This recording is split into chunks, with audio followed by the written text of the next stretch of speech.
Rev up your engines!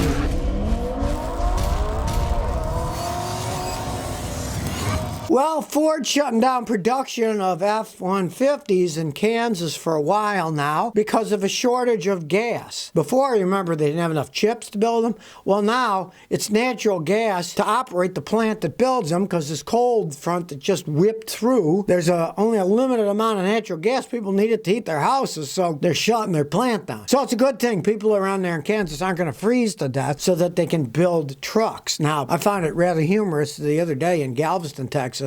They actually had snow on the beach. Dudes were skiing where I'd sit right the same exact place where I sat on the beach. I saw these palm trees. This was right where we'd sit, and you had skis on the beach. More than half of the city lost power. But they didn't shut the power off to the Texas Medical Center there because it's a hospital, right? So at least they didn't say, oh, Ford, you can keep building the trucks and let people freeze. It's not a bad idea that they shut them down for that. So everybody can stay nice and warm and toasty and not freeze to death while Ford's still making cars. I think that was a pretty smart move on Ford's behalf. Keep the populace warm and shut down your production for a week or so you won't hog all the natural gas. Scolobus says, Scotty, I got a 2000 GMC Yukon Denali. When I get 65, I can feel it shake. I know the tires are in balance and the tire pressure is good. Front suspension are solid and the driveline solid. It gets worth between 70 and 85. I think the rear drums are out of balance. When I brake, I feel a jerking motion while I brake. No pulsation though. Here is the thing. It's almost impossible for you to check the tires if they're shaking at that speed. You want to go to a good front end shop. First thing you want to do is check the tires and rims and make sure they're balanced correctly, because more often than not,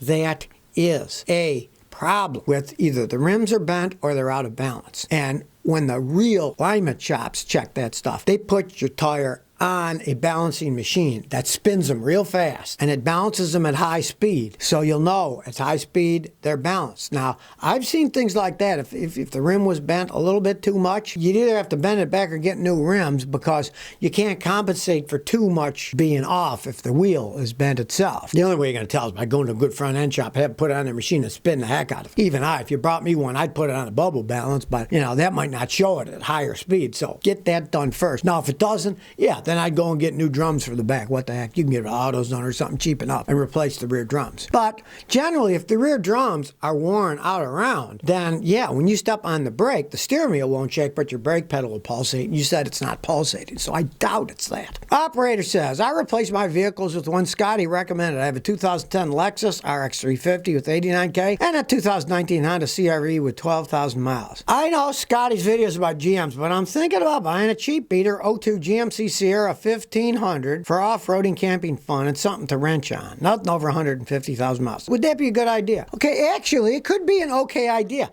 Back in '02, they made better vehicles. And I've had people buy them used like that and get pretty good lifespan out. There's only one thing you're going to have to check on that 1500 with a four-wheel drive. You want a mechanic to go through that transmission with a fine-tooth comb. Generally on those 4x4 1500s, when they reach 150,000 miles, the transmission is on its way out or is breaking or will soon break. So you want a guy like me to test it out, not just for codes, but to look at the actual data and road test it to see what's going on. See if the adaptation values inside the transmissions are going a little bit off, meaning that it's wearing out soon. Realize they're not going to triple trouble code till they get usually 25% off kilter.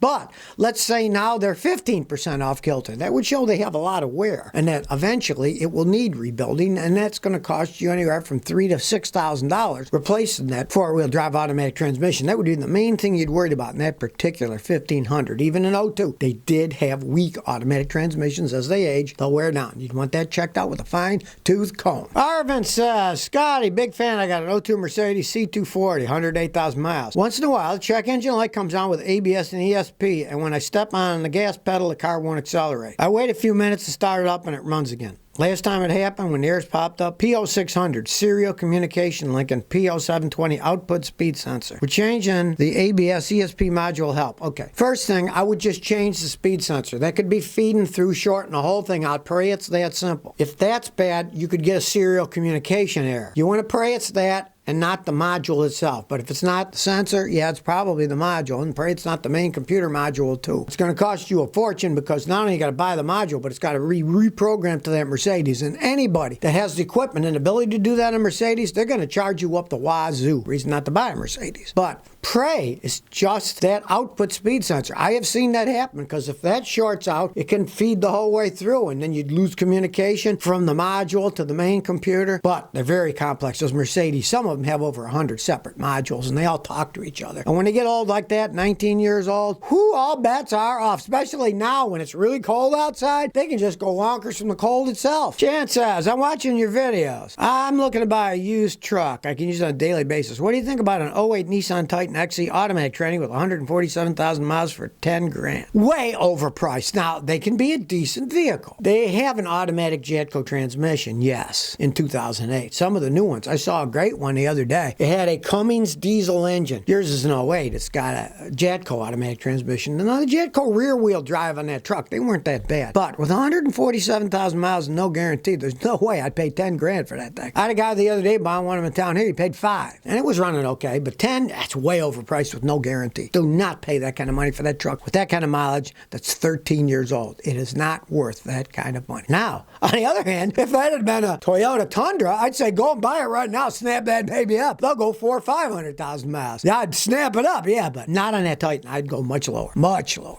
Cito says, Scotty, I got a 99 Nissan hardbody. When I stop the motor, the power steering fluid comes out of leaks of the reservoir cap. It only leaks when the engine's off. Okay, you got something backing up pressure. Now, if it steers perfectly fine, you don't have any problems, but it just goes up, my advice is I would replace the high pressure hose because it could be it's collapsing and it's building up pressure when you shut it off and it pops through the pump. Now, the only other thing I ever saw do that was the pump itself. If the pump was breaking down while you're driving it, the pressure goes pretty good, but when you shut it off, the pressure that's still there will come back through the pump. That you could need a new pump. But I changed the hose first because they'll often get restricted and the pressure's in there, and rather than pushing the whole way through when you shut it off, then it's not pumping that way anymore, and that built up pressure in the clogged hose will come back and bubble out through the pump. I've seen that a lot. Well, I just saw an interesting article about my hometown Houston that hydrogen may soon be the future for them because, of course, with hydrogen fuel cell cars, you can use it. It's cleaner energy, even if you just burn the hydrogen. 1/3 of the U.S. production of hydrogen is already done around Houston in 48 separate plants that extract hydrogen from natural gas. Hydrogen pipelines there, 1,600 miles, and storage facilities. And all the oil and gas guys, they're not stupid. They got a lot of money, and they're seeing, hey, now it's used industrially. But, of course, the problem today is most of the natural gas is not clean. It's dirty natural gas, which is called gray natural gas. They create an awful lot of pollution when they do it. Like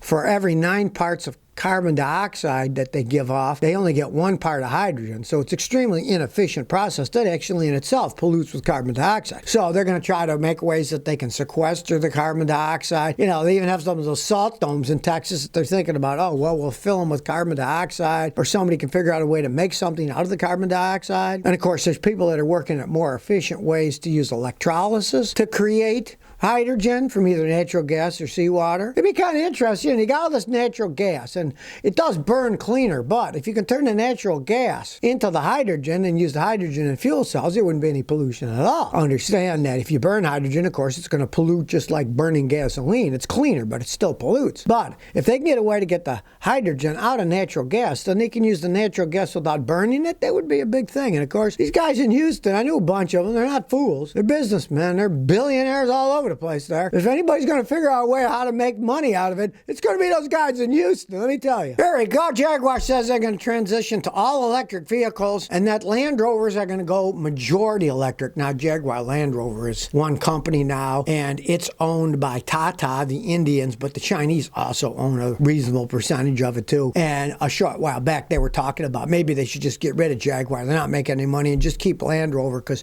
people are buying those giant Land Rovers even though they're rolling piles of junk. junk. There's no accounting for taste or intelligence with people. There's no arguing that. Now, they say the shift to electric cars. Tata Motors, that owns Jaguar, says the shift is going to begin in 2025. So 4 years from now, theoretically, the shift to all electric is going to begin. So I wouldn't be holding my breath on any of that. But I find it rather amusing because anybody who knows cars knows that Jaguars have amongst the worst electrical systems in the world. We used to joke about them back in the day. Mechanics called them the Prince of Darkness because you'd be driving a Jaguar and the lights would go out at night because the electrical systems weren't too good.